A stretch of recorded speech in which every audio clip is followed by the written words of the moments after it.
السلام عليكم ورحمة الله وبركاته. الحمد لله رب العالمين وبك نستعين ونصلي ونسلم على رسوله الكريم أما بعد.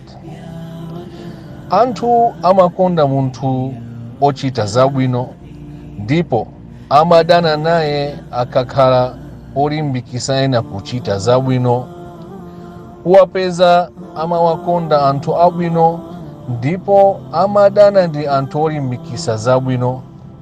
Anthu aku Makka anamukonda bwana wathu Muhammad sallallahu alaihi wasallam chifukwa choti anali ochita zabwino, koma pamene Allah anamutumiza ngati neneri nakhala olimbikisa zabwino anachita naye udani, ndipo anati Muhammad sallallahu alaihi wasallam ndi wamatsenga wonama wamisala.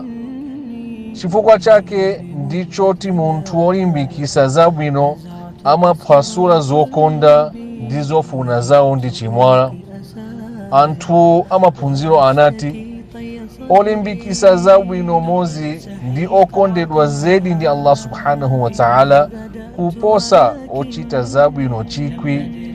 Chifukwa choti olimbikisa zabwino kupyolera mwa iyeyo Allah amateteza mbadwa watunthu, pomwe ochita zabwino amangoziteteza mwini wake yekha basi. Ndi pamenepo tikuphunzira kuti ifeyo tikhale oyesesa kuathandiza anthu kuti apange zabwino, kapena kuwalamula anthu kuti apange zabwino, ndiponso kuwalesa kuti asiye kupanga zoyipa.